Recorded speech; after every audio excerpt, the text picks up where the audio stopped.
సిబ్బంది కానీ దరిదాపుగా స్వతంత్రం వచ్చిన తర్వాత ఒక పెన్షన్ గురించి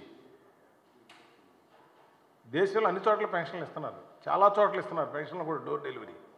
కానీ ఇక్కడ ఎలక్షన్ల వంగతో కావాలని దాన్ని ఆలస్యం చేయడం వల్ల దరిదాపుగా మనకి మీరు చూస్తూ ఉన్నాం, ఇవాళ పేపర్లో కూడా వచ్చింది 32 మంది వృద్ధులు ఏ విధంగా చనిపోయారు. వాళ్ళని దాని వీడియోలు తీయటం వైసీపీ వాళ్ళు దాని మంచాల మీద ఎక్కించుకెళ్ళి కావాలని కొన్ని ఒక అపోజిషన్ పార్టీల మీద బురద జల్లే కార్యక్రమాన్ని ఒక టార్గెట్గా పెట్టుకున్నారు. దీనికి కొంతమంది అధికారులు బాగా సహకరించారు. అందుకనే ఈ సహకరించేదానికి మేము ఇప్పుడు ఒకటే అడుగుతూ ఉన్నాం. ఎలక్షన్ కమిషను ఒక లెటర్ కూడా ఇచ్చింది. ఏమని ఇచ్చిందంటే పెన్షన్ పంపిణీలు లబ్ధిదారులకు ఇబ్బంది కలగకుండా రాష్ట్ర ప్రభుత్వం వెంటనే దాన్ని పంచాలని. అదేవిధంగా ఇది కూడా ఎప్పుడు ఇచ్చారు, మార్చి 30 తారీఖున ఇచ్చారు. కానీ మార్చి 30 తారీఖున ఇచ్చినా కూడా వీళ్ళు దాన్ని ఆలస్యం చేయటం, మరి వాలంటీర్ల వంకతో మా దగ్గర స్టాఫ్ లేరని మాట్లాడటం. మరి ఇంత జరుగుతున్నా కూడా చీఫ్ సెక్రటరీ గారు ఎందుకు మరి ప్రశాంతంగా ఉన్నారో మాకు అర్థం కావట్లా. ఈ పేదవాళ్ళ ఆక్రమణలు వాళ్ళకి వినిపించట్లేదా నేను అడుగుతా ఉన్నాను. అన్నిటికంటే ముఖ్యమైన విషయం, సరే జరిగింది, రేపైనా మీరు ఇవాళ పేపర్లో చూశాను 3వ తారీఖు ఇస్తారంట. అసలు 30వ తారీఖున డబ్బులు డ్రా చేసుకోవాలని అవసరం ఉంది. ఎందుకంటే 1వ తారీఖు మే సెలవు. ఆయన ఏం చెప్తాడంటే 3వ తారీఖు అవ్వకుండా 5వ తారీఖు 7వ తారీఖు పెంచి 1వ తారీఖు సెలవు వచ్చిందని చెప్తారు. అందుకే ముందుగా మేము అడుగుతున్నాం, 1వ తారీఖు సెలవు అన్న సంగతి మాకు తెలుసా లేదు ఈ అధికారులకి. అదేవిధంగా ఈ ఎంప్లాయీస్కి ఎవరైతే సచివాలయం ఎంప్లాయీస్ ఉన్నారో 1,35,000 మంది ఉన్నారు. వీళ్ళు ఈ 1,35,000 మంది 64 లక్షల మంది పెన్షన్దారులు ఉంటే ఒక్కొక్క పెన్షన్దారుడికి 48 మంది కూడా రారు.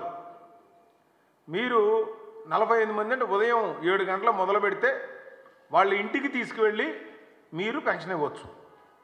ఎలా ఇవ్వచ్చు? ఉదయం ఒక 24 మంది, సాయంత్రం ఒక 24 మంది, మిట్ట మధ్యాహ్నం వదిలేసిన దానికి 3,000 రూపాయల చొప్పున 48 మందికి ఎంత అవుద్దండి? 1,44,000 రూపాయలు. ఈ 1,44,000 ఒక్కొక్క ఎంప్లాయీ తీసుకువెళ్ళి 2 కిలోమీటర్ల రేడియస్లో ఉన్నటువంటి గ్రామంలో సైకిల్ వేసుకొని వెళ్ళచ్చు, నడిచేని వెళ్ళొచ్చు అందరికీ. ఎందుకంటే పక్క పక్కన దరిదాపుగా ఇళ్ళు ఉంటాయి. సో అటువంటి ఈ అవకాశం ఉండి కూడా ఇవాళ జవహర్ రెడ్డి గారు స్టేట్మెంట్ ఏమి ఇచ్చారంటే 3వ తారీఖు వరకు మేము పంపిణీ చేస్తామంటున్నారు. అంటే మీకు ఇంత హృదయం లేకుండా మీరు ఎలా మాట్లాడగలిగారో మాకు అర్థం కావట్లేదు. భారతీయ జనతా పార్టీ ఎప్పుడు కూడా ఒక ఆఫీసర్లు కానీ ఒక వ్యక్తులను కూడా మేము టార్గెట్ చేయం. ఒక సిస్టంలో లోపం మీద ఉంటే ఆ సిస్టమ్ లోపాన్ని ఎత్తి చూపిస్తాం మేము. అటువంటిది మొన్న జరిగినటువంటి దారుణానికి 1వ తారీఖుని మీరు ఎందుకు పంచడానికి, మే 1వ తారీఖు అంటే ఆ మే డే ఆ రోజున మరి కార్మికుల దినోత్సవం, మీరు 30 తారీఖున డబ్బులు డ్రా చేసుకొని ఇంకోటి ఏం చేస్తున్నారు, మీరు బ్యాంకుల్లో డబ్బులు లేవు, గవర్నమెంట్ దగ్గర డబ్బులు లేదని ఇంకోటి మీరు మాత్రం మీ అనుయాయులకి, మీ చుట్టాలకి, మీ కార్యకర్తలకు మాత్రం బిల్లులు పే చేసుకుంటూనే ఉండాలి. ఇప్పటికి కూడా మొత్తం మా దగ్గర ఒక డేటా ఉంది ఎవరెవరికి ఎంత పే చేశారో. పేదవాళ్ళ పెన్షన్ దగ్గరకు వచ్చేటప్పటికి మీకు డబ్బులు లేవని మాట్లాడుతున్నారంటే ఇది చాలా బాధాకరమైన విషయం. ఈ గ్రామ సచివాలయ ఉద్యోగస్తులతో పాటు అక్కడ ఉన్నటువంటి ఏఎన్ఎంస్ కానీ, అగ్రికల్చర్ ఆఫీసర్లు కానీ, ఎండిఓలు కానీ, ఎండిఓ స్టాఫ్ కానీ, ఎంఆర్ఓ స్టాఫ్ కానీ, వీళ్ళందరూ కూడా ఆ మండల స్థాయిలో ఉంటారు. వాళ్ళు ఒక 100-200 మంది ఎంప్లాయీస్ ఉన్నారు వాళ్ళు కూడా. మరి వాళ్ళు కూడా కలుపుకుంటే ఒక్కొక్కరికి 25 మంది కూడా రారు.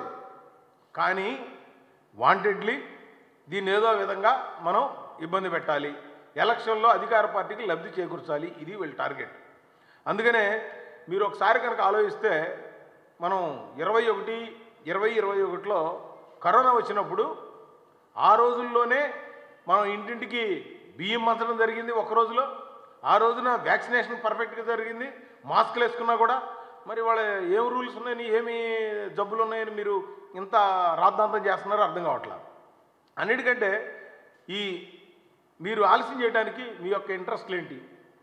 ఇవాళ అధికార పార్టీకి ఎట్టాగు మేము పేదల పార్టీ అని చెప్తారు, పేదల యొక్క ఆక్రమణలు వెంటనే వాళ్ళ లక్ష్యం. మరి అటువంటి పేదల పార్టీ అని చెప్పుకునే మీరు ఇవాళ మీ వైపు నుంచి మీ వాలంటీర్లు మీరే చెప్పారు, వీళ్ళు మా కార్యకర్తలు, విజయసాయిరెడ్డి గారు వీళ్ళందరూ కూడా మా కార్యకర్తలు, మాకోసమే పనిచేస్తారు, మాకోసమే పనిచేయాలి. తమ్మినేని సీతారామ గారు అయితే మీకు ఉద్యోగం మేము ఇచ్చాం, మీరే మా కోసం పనిచేయాలన్నారు. ఎలక్షన్ కమిషన్ అంత క్లియర్గా చెప్తే వాలంటీర్ల వ్యవస్థ కాకుండా మిగతా ఆఫీసర్స్లో ఇన్ని సంవత్సరాల నుంచి ఈ రాష్ట్రంలో పెన్షన్లు పంచలేదా అని నేను అడుగుతా ఉన్నాను. అన్నిటికంటే ఇప్పటివరకు సిఎస్ గారిని నేను సూటిగా అడుగుతున్నా, మన ఎలక్ట్రానిక్ మీడియా, ప్రింట్ మీడియా ద్వారా, మీరు ఇప్పటివరకు కలెక్టర్లతో ఏమైనా కాన్ఫరెన్స్ పెట్టారా? 32 మంది చనిపోతే కాన్ఫరెన్స్ పెట్టి ఏం చేయాలి మనం ఎమర్జెన్సీగా? అంటే నిమ్మక నీరెత్తినట్టుగా ఒక సామెత ఉంది.